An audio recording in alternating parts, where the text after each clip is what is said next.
Students, आज की हमारी चर्चा का विषय है कार्ल पॉपर के राजनीतिक विचार।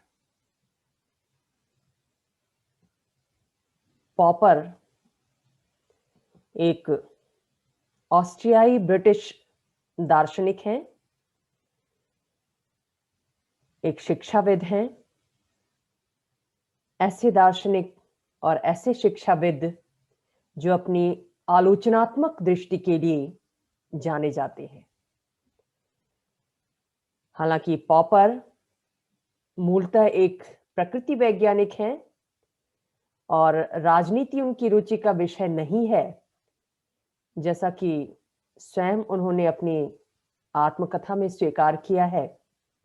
लेकिन राजनीति की अध्ययन पद्धति को वैज्ञानिक बनाने में उनकी रुचि अवश्य रही है। यानी वो सामाजिक विषयों को, राजनीति जैसे विषय को वैज्ञानिक स्वरूप प्रदान करने के प्रति ज्यादा चिंतनशील दिखाई देते हैं और इस चिंता में उनके द्वारा वैज्ञानिक पद्धति को फिर से परिभाषित करने की कोशिश की गई है। आगमनात्मक पद्धति की एक नई व्याख्या करने का प्रयास उनके द्वारा किया गया है। वो ये मानते हैं कि एक जो वैज्ञानिक अध्ययन करता होता है, उसका कार्य केवल जो वैज्ञानिक सिद्धांत बनाए जा चुके हैं उनकी सत्यता को सिद्ध करना ही नहीं है, बल्कि उसका कार्य तथ्यगत अध्ययन के आधार पर स्थापित सिद्धांतों को गलत सिद्ध करके नए वैज्ञानिक सिद्धांतों की स्थापना होना चाहिए। विज्ञान वो नहीं है जो तथ्यों के आधार पर एक समय विशेष में कुछ सिद्धांतों को निर्मित कर दे और वो सिद्धांत सर्वमान्य हो जाएं। ये विज्ञान नहीं है। पॉपर ने इसकी नई परिभाषा दी और ये कहा कि वो सिद्धांत उतना ही वैज्ञानिक होता है जितना उसके खंडन की गुंजाइश होती है। जितना ज्यादा उसका विरोध किया जाता है, तथ्यों के आधार पर जितना उसको गलत साबित करने की कोशिश की जाती है, उतना ही वो सिद्धांत वैज्ञानिकता की कसौटी पर खरा उतरता है। तो एक नई परिभाषा विज्ञान की, वैज्ञानिक सिद्धांतों की देने की कोशिश कार्ल पॉपर के द्वारा की गई और ये उनके विचारों का मूल आधार है, राजनीतिक विचारों का भी और अन्य दार्शनिक विचारों का भी। इसी मूल विचार पर उनका पूरा राजनीतिक चिंतन भी आधारित है। कौन सा मूल विचार? कि कोई भी वैज्ञानिक सिद्धांत कभी भी सर्वमान्य, सार्वभौमिक और अकाट्य नहीं हो सकता। अगर कोई वैज्ञानिक, कोई समाज वैज्ञानिक ये दावा करता है कि उसके द्वारा बनाए गए सिद्धांत सर्वमान्य हैं, सार्वभौमिक हैं, उनकी आलोचना नहीं हो सकती, तो ऐसा सिद्धांत वास्तव में वैज्ञानिक सिद्धांत नहीं है, ऐसा पॉपर की मान्यता है।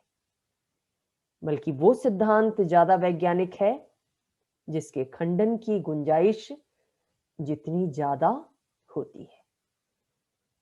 जो सिद्धांत अंतिम होने का दावा करता है, पॉपर की दृष्टि में वो वैज्ञानिक ना होकर छद्म वैज्ञानिक सिद्धांत होता है। जहां तक उनके राजनीतिक चिंतन की बात है,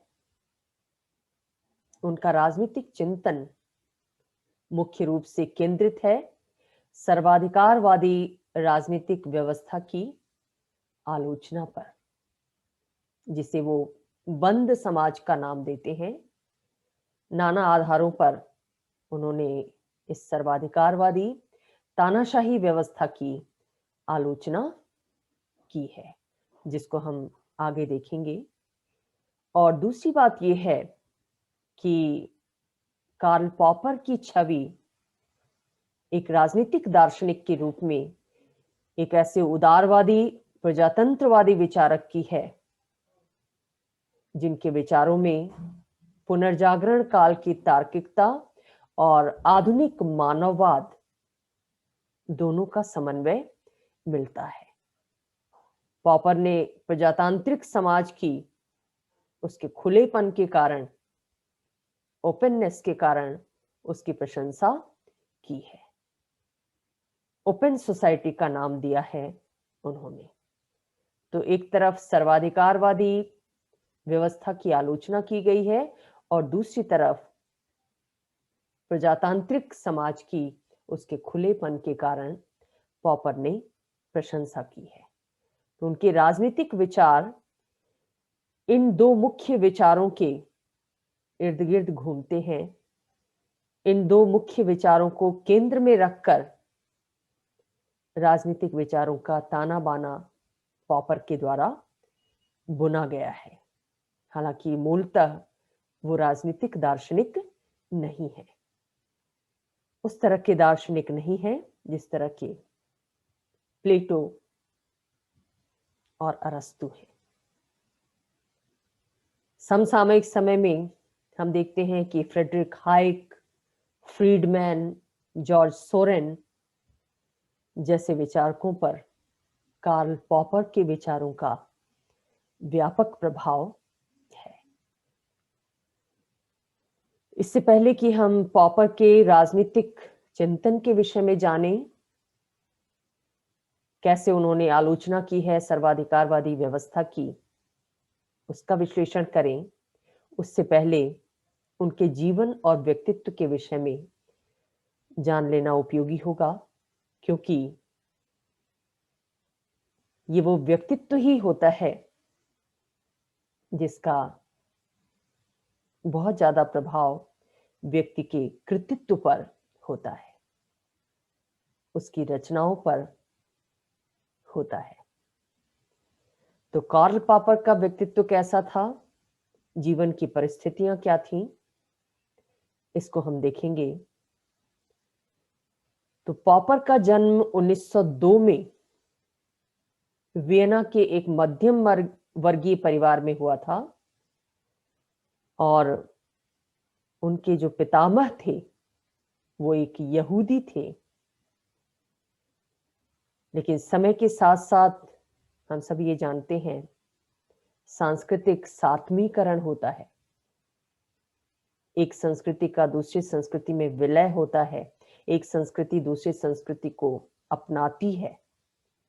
तो इस प्रक्रिया में पॉपर का परिवार भी यहूदी से ईसाई के रूप में कन्वर्ट हुआ।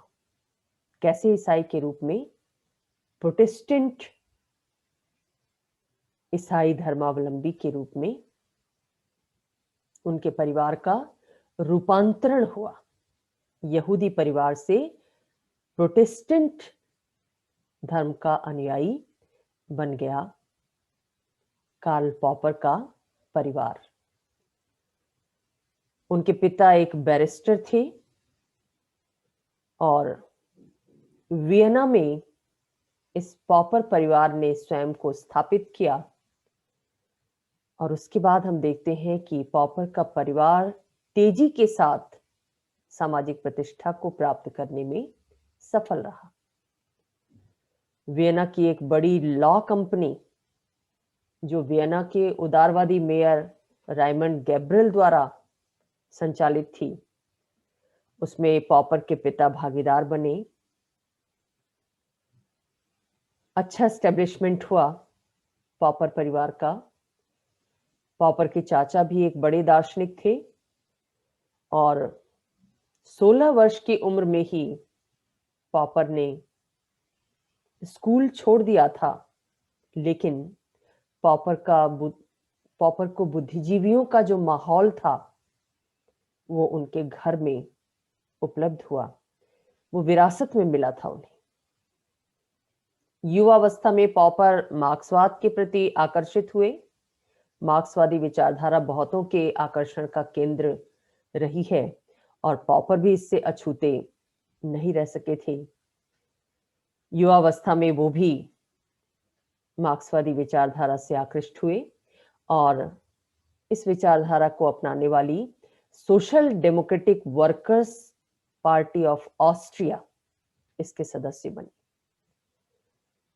लेकिन जून 1919 में इस पार्टी के 8 नेताओं की पुलिस के द्वारा हत्या कर दी गई। उसके बाद पॉपर का मार्क्सवाद से मोह भंग हो गया। मार्क्स ने जिस ऐतिहासिक भौतिकवाद का सिद्धांत दिया था, वो सिद्धांत उन्हें झूठा लगने लगा और धीरे धीरे करके जो आकर्षण था मार्क्सवाद के प्रति उनका, वो धीरे धीरे समाप्त हो गया।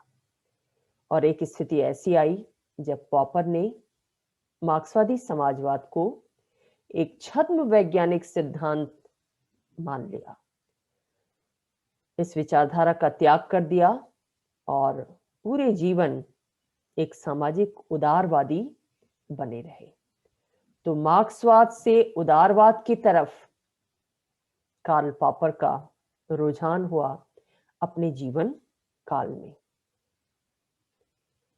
पॉपर ने अपने जीवन काल में बच्चों के लिए भी बहुत कुछ कार्य किया और अल्फ्रेड एडलर की क्लिनिक में कुछ वर्षों तक उन्होंने अपने आप को समर्पित किया बच्चों की सेवा में।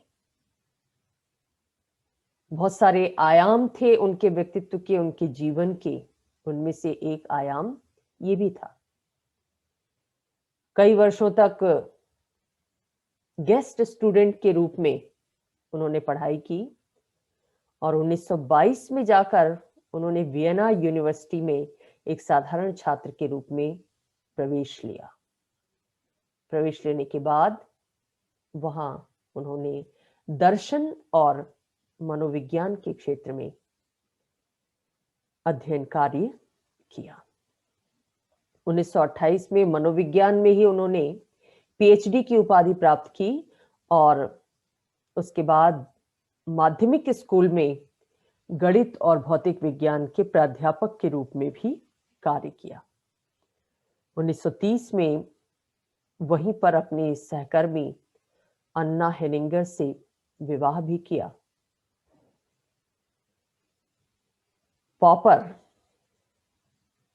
जर्मनी में नाजीवाद के उदय से भयभीत थे क्योंकि मूलतः वो एक यहूदी थे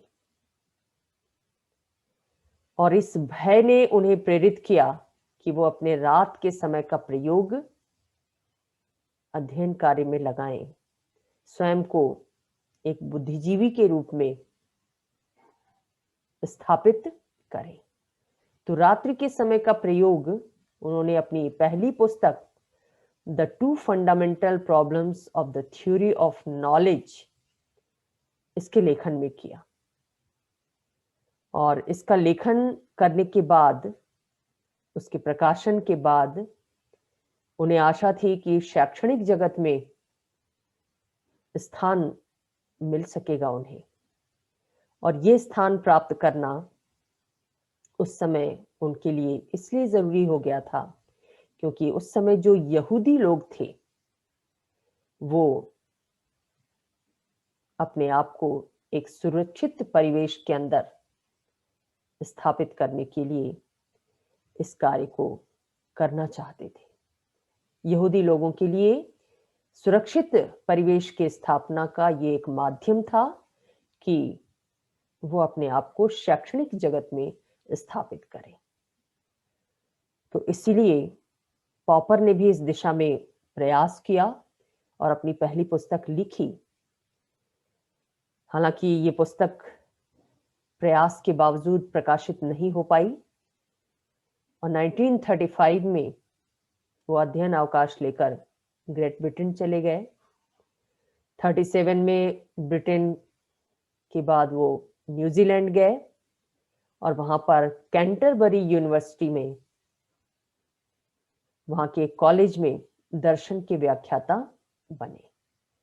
और यही रहते हुए, यानी कैंटरबरी यूनिवर्सिटी कॉलेज कैंपस में रहते हुए, उन्होंने अपने सुप्रसिद्ध ग्रंथ open society and its enemies, खुला समाज और उसके शत्रु, इस पुस्तक की रचना की।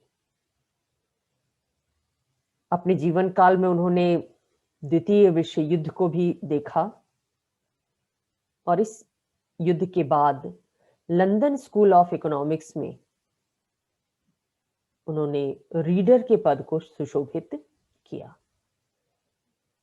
1949 में वो वहीं पर तर्कशास्त्र और वैज्ञानिक पद्धति के प्रोफेसर के रूप में नियुक्त हुए और 1969 में उन्होंने शैक्षणिक जीवन से अवकाश प्राप्त किया। अवकाश प्राप्त करने के बाद वो पूरे जीवन बौद्धिक गतिविधियों में, लेखन कार्य में, उनके प्रकाशन में संलग्न रहे। लास्टली सितंबर 1994 में कैंसर से उनकी मृत्यु हो गई। पॉपर की जो हस्तलिखित पांडुलिपियां हैं वो स्टैनफोर्ड यूनिवर्सिटी में सुरक्षित हैं और क्लैगफोर्ट यूनिवर्सिटी में पॉपर का पुस्तकालय है जिसमें उनका बहुमूल्य लेखन कार्य सुरक्षित है। अपने पूरे जीवन काल में, जो कि बुद्धिजीवी के रूप में व्यतीत किया गया उनके द्वारा, अध्ययन, अध्यापन, रिसर्च, इन सब कार्यों में उन्होंने लगाया अपने आप को और अपने पूरे जीवन काल में इन कार्यों के कारण उन्हें बहुत सारे सम्मान और पुरस्कार भी प्राप्त हुए, जैसे यूनाइटेड नेशंस शांति पुरस्कार, Lippincott award of American political science association, international academy of humanism, इसके द्वारा दिया गया पुरस्कार, और ब्रिटिश महारानी क्वीन एलिजाबेथ सेकंड के द्वारा दी गई नाइटहुड की उपाधि। ये सारे सम्मान और पुरस्कार उन्हें अपने जीवन काल में उनकी उपलब्धियों के लिए, शैक्षणिक उपलब्धियों के लिए प्रदान किए गए। पॉपर के चिंतन पर प्रभाव की बात अगर हम करें तो हम देखते हैं कि उनके चिंतन पर सुकरात का, अरस्तु का, कांट का, डेस्कार्टीज, शोपेनहावर, किर्कगार्ड, आइंस्टीन जैसे वैज्ञानिक, हायक, रसेल, बर्क, मिल और ह्यूम, बहुत सारे विचारकों का, बहुत सारे वैज्ञानिकों का, बहुत सारे व्यक्तित्वों का प्रभाव उनके चिंतन पर दिखाई देता है। अपने जीवन काल में बहुत सारी रचनाएं लिखी गई पॉपर के द्वारा, जिनमें से कुछ प्रमुख हैं open society and its enemies, जिसकी रचना 1945 में की गई, लॉजिक ऑफ साइंटिफिक डिस्कवरी 1959 में लिखी गई, conjuncture and refutation, the growth of scientific knowledge, ये पुस्तक 1963 में प्रकाशित हुई, द पॉवर्टी ऑफ हिस्टोरिसिज्म 61 में सामने आई, objective knowledge and evolutionary approach, इस पुस्तक की रचना उनके द्वारा 1972 में की गई, और an unended quest and intellectual autobiography, ये आत्मकथा भी लिखी गई पॉपर के द्वारा 1976 में। तो इतनी सारी महत्वपूर्ण रचनाओं का लेखन किया गया कार्ल पॉपर के द्वारा। तो ये था उनका जीवन, व्यक्तित्व, प्रभाव और उनकी रचनाएं। अब हम देखेंगे कि पॉपर के प्रमुख विचार कौन से हैं, विशेष रूप से उनके राजनीतिक विचार क्या है। तो उनके राजनीतिक विचारों में जो प्रारंभिक विचार है उसको आलोचनात्मक तर्कवाद की संज्ञा दी गई, क्रिटिकल रैशनलिज्म। और ये ऐसा विचार है, ऐसा सिद्धांत है जो उनके सभी विचारों का आधार है। आलोचनात्मक तर्कवाद क्या है? तर्क के आधार पर आलोचना किसी भी सिद्धांत की, और इस सिद्धांत के आधार पर उन्होंने विज्ञान और वैज्ञानिक पद्धति के संबंध में बिल्कुल भिन्न दृष्टिकोण अपनाया है। कार्ल पॉपर की दृष्टि आलोचनात्मक है। वो किसी भी सिद्धांत को उसकी मान्यताओं के अनुसार सहजता से स्वीकार नहीं करते। यहां तक कि शास्त्रीय रूप से जिस वैज्ञानिक पद्धति की बात कही जाती है उसको भी पॉपर स्वीकार नहीं करते। आमतौर पर क्या माना जाता है कि कोई भी अध्ययन कार्य अगर निरीक्षण, परीक्षण, प्रयोग और वर्गीकरण की पद्धति को अपनाकर किया जाए, इस पद्धति के आधार पर जिस सिद्धांत का निर्माण किया जाए वो सिद्धांत वैज्ञानिक सिद्धांत होगा। और अगर कोई अध्ययन करता उसकी वैज्ञानिकता को प्रमाणित करना चाहता है तो वो उन्हीं पद्धतियों को अपनाकर समान परिस्थितियों में उसकी परीक्षा और पुनर्परीक्षा कर सकता है, उसका सत्यापन कर सकता है। ये पारंपरिक रूप से मानी जाने वाली वैज्ञानिक अध्ययन पद्धति की विशेषता है। लेकिन पॉपर इस वैज्ञानिक पद्धति से सहमत नहीं है। वो ये मानते हैं कि विज्ञान जिन सिद्धांतों को प्रतिपादित करता है, जिन सिद्धांतों का प्रतिपादन, उनका निर्माण वैज्ञानिक पद्धति को अपनाकर किया जाता है, उन सिद्धांतों की सबसे बड़ी कमी ये है कि उन्हें अंतिम मान लिया जाता है। चाहे वो सिद्धांत प्राकृतिक विज्ञानों के क्षेत्र में प्रतिपादित किए गए हों या सामाजिक विज्ञानों के क्षेत्र में दिए गए हों, उनको अंतिम मान लिया जाता है। जैसे अगर पॉपर की दृष्टि में हम मार्क्सवाद को देखें तो मार्क्सवादी समाजवाद के अंतर्गत क्या सिद्धांत प्रतिपादित किया गया कि समाज में जो आर्थिक विषमता है उस विषमता का कारण वैज्ञानिक है, ऐतिहासिक है, और इस विषमता के कारण समाज में संघर्ष होते हैं। ये संघर्ष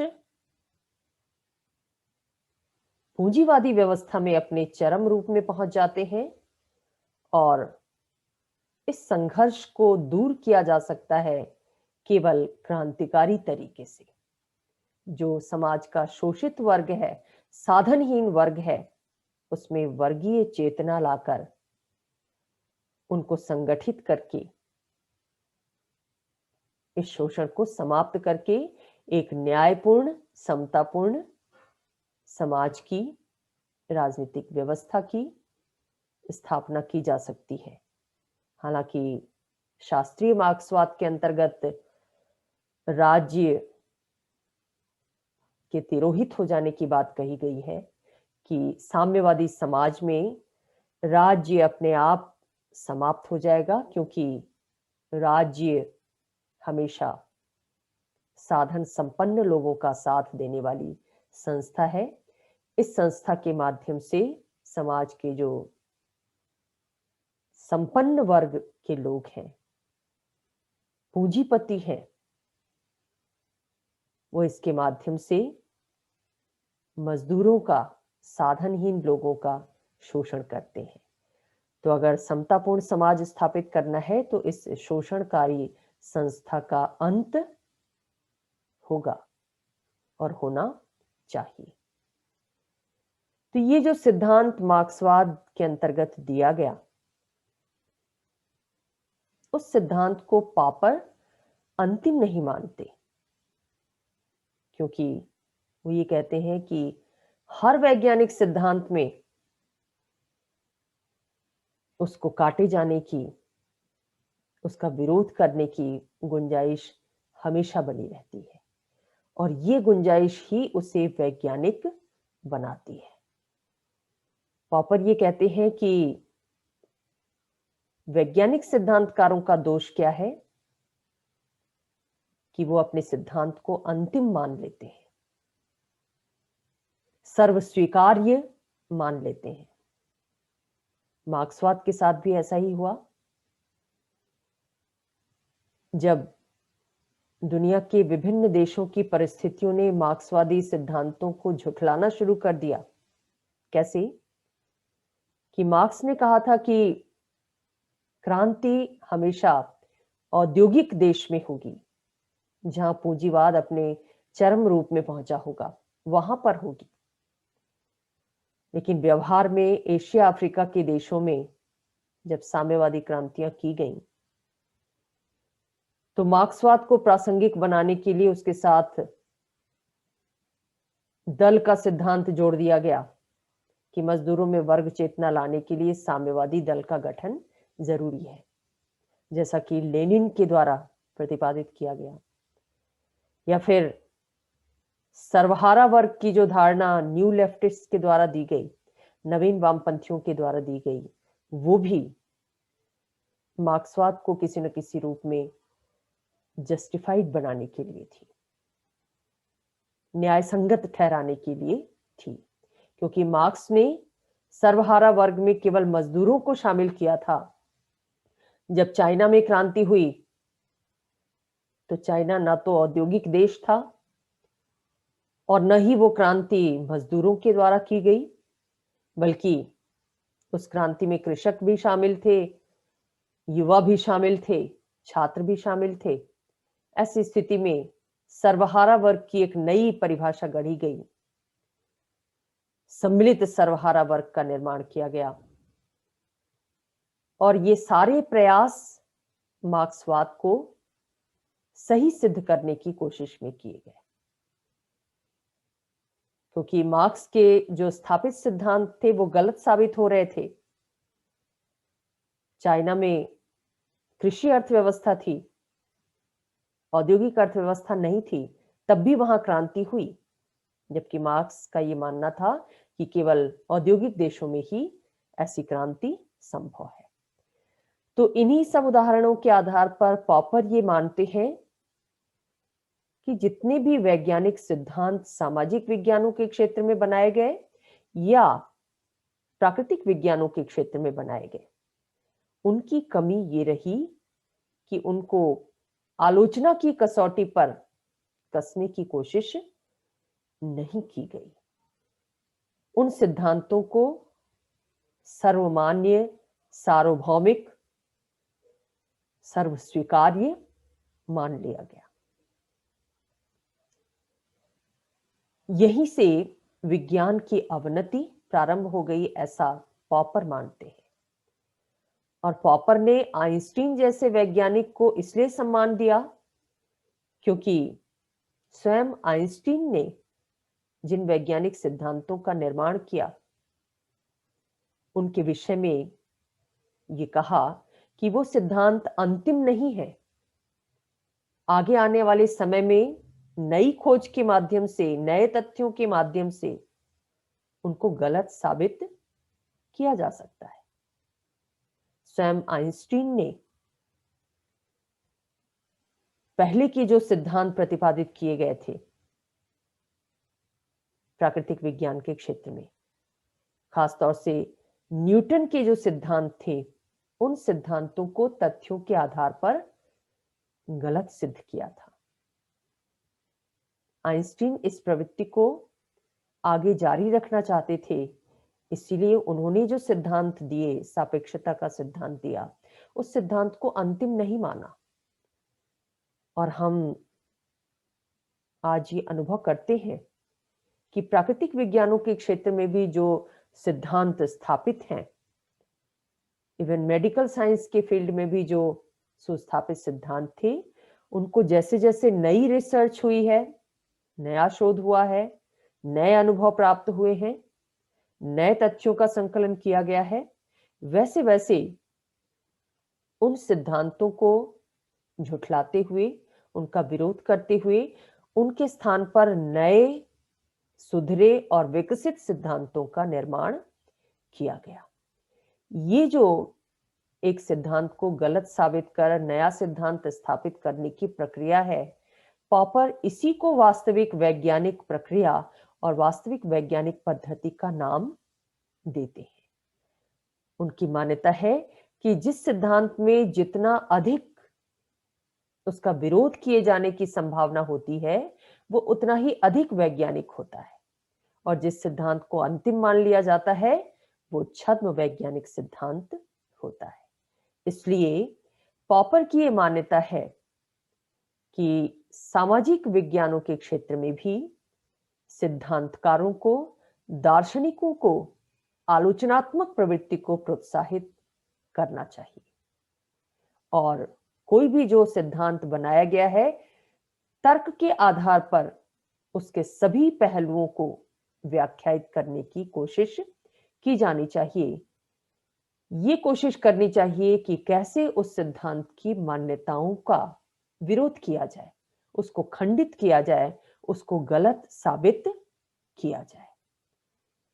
यानी तर्क वितर्क, आलोचना प्रत्यालोचना, इस तरह की प्रवृत्ति का विकास सामाजिक विज्ञानों के क्षेत्र में किया जाना चाहिए।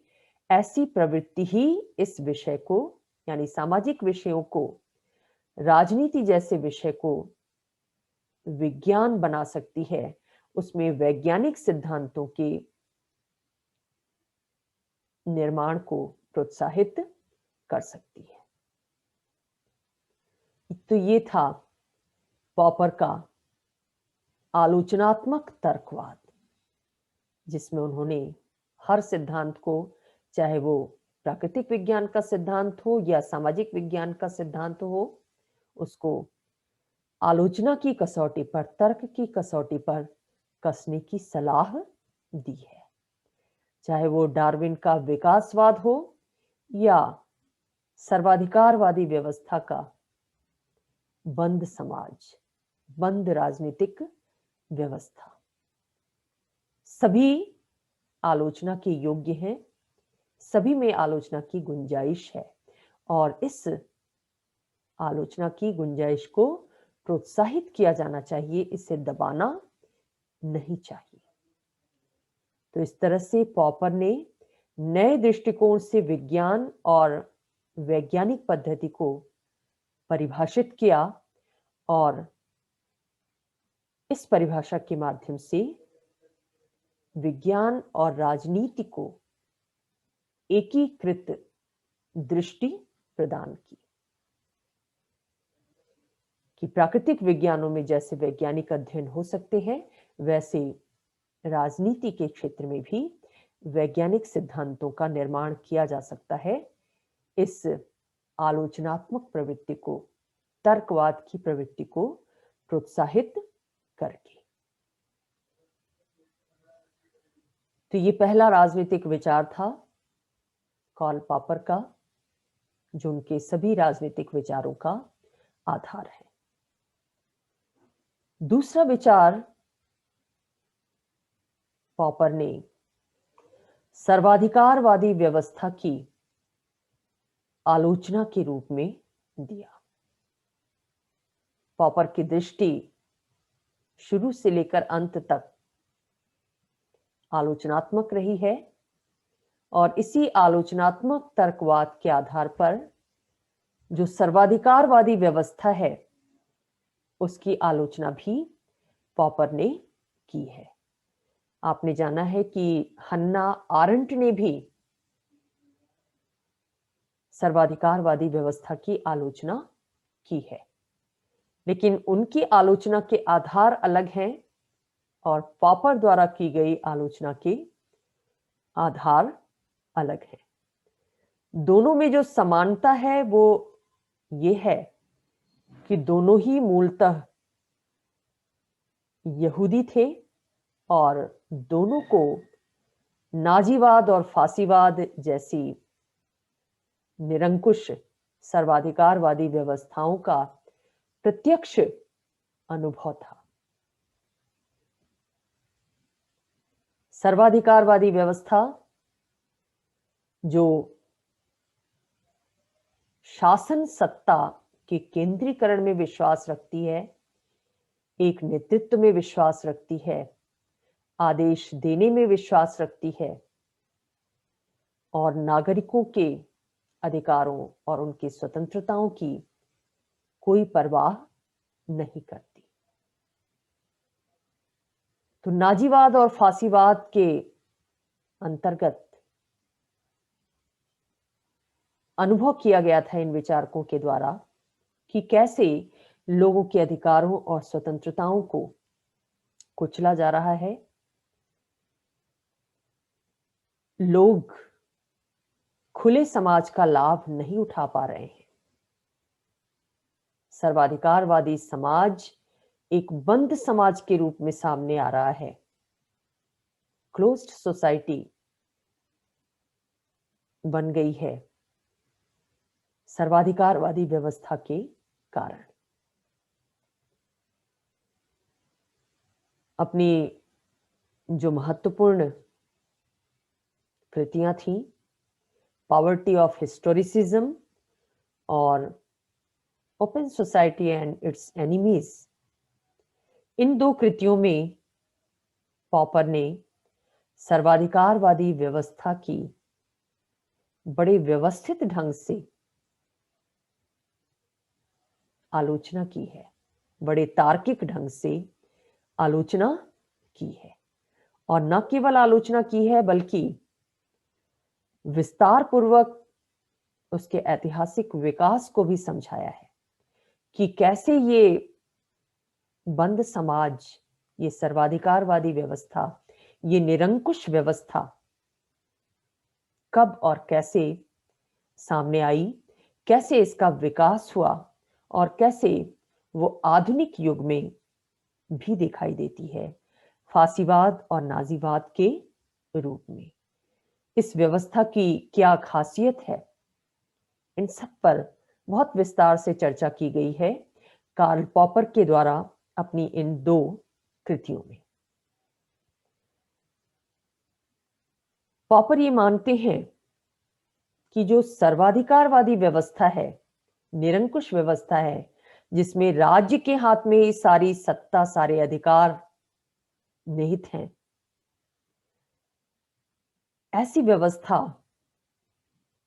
की सबसे बड़ी खासियत या सबसे बड़ा दुर्गुण ये है कि ये खुले समाज का विरोधी है, ओपन सोसाइटी का विरोधी है। क्यों ओपन सोसाइटी का विरोधी होता है सर्वाधिकारवाद? क्योंकि पॉपर ये मानते हैं कि ऐसे समाज में खुले समाज की विशेषता नहीं पाई जाती। खुले समाज की विशेषता क्या होती है कि इसमें आलोचनाओं को प्रोत्साहित किया जाता है, वाद विवाद को प्रोत्साहित किया जाता है, वैचारिक स्वतंत्रता को प्रोत्साहित किया जाता है। ये खुले समाज की विशेषता होती है। लेकिन जो सर्वाधिकारवादी समाज है, सर्वाधिकारवादी व्यवस्था है, वो एक बंद व्यवस्था है, बंद समाज है, इसलिए ऐसे समाज में आलोचनात्मक भावनाओं को हतोत्साहित किया जाता है, वैचारिक स्वतंत्रता को प्रतिबंधित किया जाता है।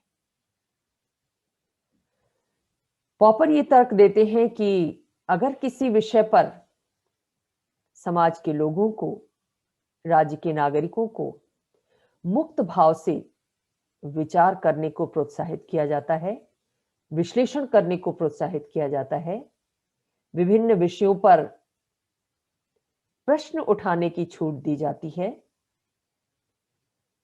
जिज्ञासाएं व्यक्त करने की छूट दी जाती है, उन्हें आमंत्रित किया जाता है, तो ऐसे समाज में सामाजिक और राजनीतिक प्रगति तेजी के साथ होती है और ऐसी व्यवस्था में प्राकृतिक विज्ञान को भी समृद्ध होने का अवसर प्राप्त होता है। आपने मिल के राजनीतिक विचारों के बारे में जाना है। मिल भी वैचारिक स्वतंत्रता का समर्थन करते हुए जो तर्क देता है, वो तर्क ऐसा ही है कि समाज के विकास के लिए वैचारिक स्वतंत्रता जरूरी है। किसी विषय पर लोग स्वतंत्रता पूर्वक विचार करें और उसे अभिव्यक्त करें, ये बहुत जरूरी होता है समाज के विकास के लिए, क्योंकि समाज हमेशा नए विचारों के आधार पर विकसित होता है। इसी भावना को अपनाते हुए पॉपर भी ये मानते हैं कि एक खुले समाज में वैचारिक स्वतंत्रता को प्रोत्साहित किया जाता है, लेकिन बंद समाज में इस पर पूरा प्रतिबंध लगाए जाने के कारण समाज का विकास रुक जाता है, राजनीतिक विकास की गति बाधित होती है।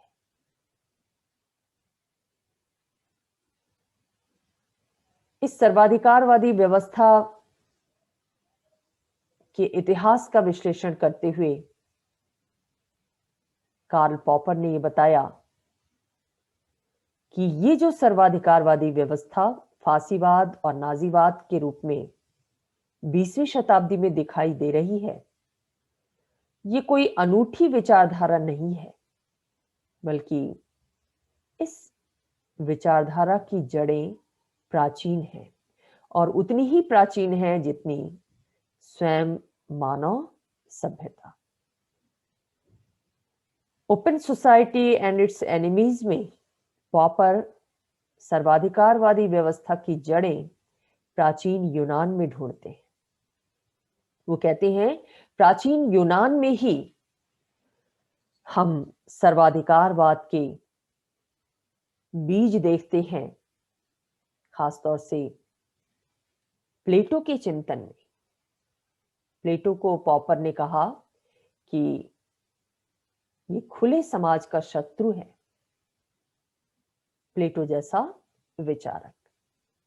हालांकि यूनान के इतिहास का विश्लेषण करते हुए पॉपर ये मानते हैं कि 5वीं शताब्दी ईसा पूर्व में यूनान में भी लोकतांत्रिक एथेंस था, जो एक खुला समाज था। एथेंस में लोकतांत्रिक व्यवस्था थी और इस नगर राज्य के नागरिक अपनी संस्थाओं और मूल्यों के प्रति आलोचनात्मक दृष्टि रखते थे, यानी वो अपनी संस्थाओं की खुलकर आलोचना कर सकते थे। और इस दृष्टि का सबसे अच्छा उदाहरण पॉपर सुकरात को बताते हैं, क्योंकि सुकरात वो दार्शनिक है जो खुलकर व्यवस्था के विरुद्ध सिस्टम की कमियों को लोगों के सामने लाता है। हालांकि प्रतिक्रियावादी ताकतें एथेंस में भी थीं और इन्हीं ताकतों ने सुकरात की आलोचनात्मक दृष्टि को कुचल दिया और उसे विषपान का दंड दिया, मृत्युदंड दिया। और एथेंस जैसे जनतांत्रिक नगर राज्य में वर्गीय व्यवस्था स्थापित की, वर्गगत सोपान स्थापित किया और एक ऐसी राजनीतिक व्यवस्था की स्थापना की जिसकी आलोचना नहीं की जा सकती थी, यानी लोकतांत्रिक एथेंस को एक ऐसे जनजातीय समाज में बदल दिया गया इन प्रतिक्रियावादी ताकतों के द्वारा, जिस समाज के मूल्यों को, जिसकी परंपराओं को चुनौती नहीं दी जा सकती थी। तो एथेंस से शुरुआत हो गई इस सर्वाधिकारवादी व्यवस्था की, जब लोकतंत्र को कुचलकर जनजातीय समाज स्थापित किया गया, ऐसी सत्ता स्थापित की गई जिसे चुनौती नहीं दी जा सकती थी। इस सर्वाधिकारवाद का दार्शनिक आधार तैयार करने का कार्य प्लेटो के द्वारा किया गया, ऐसा पॉपर ने प्लेटो पर आरोप लगाया है। पॉपर ये कहते हैं कि प्लेटो ने अपने गुरु सुकरात की आलोचनात्मक दृष्टि के साथ एक तरह का विश्वासघात किया और अपने ग्रंथ रिपब्लिक में एक ऐसी सामाजिक राजनीतिक व्यवस्था की कल्पना की जिसमें सामाजिक और राजनीतिक जीवन पर दार्शनिक शासक का नियंत्रण होगा और समाज की आवश्यकताओं के सम्मुख व्यक्तिगत स्वतंत्रता और अधिकारों की बलि चढ़ा दी जाएगी। हम सब ये जानते हैं कि प्लेटो ने जिस दार्शनिक शासक के नियंत्रण में आदर्श राज्य की कल्पना की, उस आदर्श राज्य में जो शासक है उसके लिए प्लेटो ने परिवार और संपत्ति को प्रतिबंधित कर दिया, यानी उसकी स्वाभाविकता को, उसकी स्वतंत्रता को वहीं पर कुंठित कर दिया गया। और इन प्रतिबंधों के तहत रहते हुए दार्शनिक शासक के द्वारा अपनी स्वतंत्रता को खोकर शासन सत्ता का प्रयोग किया जाएगा, ऐसा प्लेटो ने स्थापित किया और तर्क ये दिया, ऐसा करना सामाजिक न्याय की प्राप्ति के लिए जरूरी है। समाज का भला हो, एक आदर्श राज्य का निर्माण हो सके, एक न्यायपूर्ण राज्य का निर्माण हो सके, राज्य की एकता स्थापित की जा सके, इसके लिए शासक वर्ग को ये बलिदान करना होगा, ये त्याग करना होगा। यानी वहां पर शासक की व्यक्तिगत स्वतंत्रता को कुंठित कर दिया गया प्लेटो के द्वारा। और केवल इतना ही नहीं, सामाजिक न्याय की प्राप्ति के लिए प्लेटो ने समाज में सभी वर्गों के वर्गीय दायित्वों के निर्वहन की जो बात कही, वो भी स्वतंत्रता को कुंठित करने वाली थी। प्लेटो ने यह माना कि समाज में जो 3 वर्ग हैं, शासक वर्ग, सैनिक वर्ग और उत्पादक वर्ग, इन तीनों वर्गों के द्वारा जब अपने दायित्वों का निर्वहन निष्ठापूर्वक किया जाएगा, तभी सामाजिक न्याय की प्राप्ति हो सकती है। और प्लेटो इन तीनों वर्गों को आजीवन अपने वर्गीय दायित्वों से बांधे रखता है। कोई व्यावसायिक स्वतंत्रता नहीं है इन वर्गों को। ऐसा नहीं हो सकता कि उत्पादक वर्ग कुछ समय बाद अपने उत्पादक वर्ग के दायित्व को छोड़कर शासक वर्ग में सम्मिलित हो जाए या सैनिक वर्ग में सम्मिलित हो जाए। ऐसी छूट प्लेटो के चिंतन में नहीं है, नहीं दी गई है इन वर्गों को। तो इस तरह से प्लेटो की जो सोसाइटी थी, प्लेटो के दर्शन में जिस समाज की कल्पना की गई, जिस राज्य की कल्पना की गई, वो पॉपर की दृष्टि में एक बंद समाज है, क्योंकि उसमें स्वतंत्रता नहीं है, व्यक्तिगत स्वतंत्रता भी नहीं है और आलोचना की स्वतंत्रता भी नहीं है। पॉपर ये भी मानते हैं कि प्लेटो ने जिस यूटोपियन आदर्श राज्य की कल्पना की, जिस काल्पनिक आदर्श राज्य की बात कही, वो आदर्श राज्य बहुत हद तक स्पार्टा की राजनीतिक व्यवस्था से प्रभावित था। यहां पॉपर दूसरे नगर राज्य का उदाहरण देते हैं, स्पार्टा का। वो स्पार्टा जो पेलोपोनेशियन युद्ध में एथेंस का शत्रु था और ये स्पार्टा बंद समाज का एक उदाहरण था। इसकी विशेषता क्या थी? इसका उद्देश्य क्या था इस राज्य का? कि आंतरिक स्थिरता प्राप्त की जाए और सैनिक शक्ति को विकसित किया जाए। ऐसे राज्य में हमेशा ही व्यक्तिगत हितों की तुलना में सामूहिक हितों को प्रमुखता दी गई और शिक्षा व्यवस्था का उद्देश्य भी सैनिक प्रशिक्षण इस ढंग से प्रदान किया जाना था ताकि योद्धा तैयार किए जा सके। ऐसे योद्धा जो राज्य के प्रति वफादार हो, जो अपने जीवन को राज्य के प्रति जब जरूरत पड़े समर्पित करने को तैयार हो। तो स्पार्टा की जो राजनीतिक व्यवस्था थी, सेना प्रधान होने के कारण, युद्ध प्रधान होने के कारण, सत्ता के केंद्रीकरण के कारण वो कैसी व्यवस्था थी? वो सर्वाधिकारवादी व्यवस्था थी। तो इन दो उदाहरणों से एथेंस, स्पार्टा और प्लेटो का राजनीतिक दर्शन, इन उदाहरणों के माध्यम से पॉपर ये सिद्ध करना चाहते हैं कि 20वीं शताब्दी में जो नाजीवाद और फांसीवाद उदित हुआ, विकसित हुआ, वो कोई संयोग नहीं था, बल्कि इस तरह की व्यवस्थाएं किसी न किसी रूप में प्राचीन यूनान में मौजूद थी और ये व्यवस्थाएं यूनान की इन व्यवस्थाओं से, सर्वाधिकारवादी व्यवस्थाओं से प्रभावित थीं।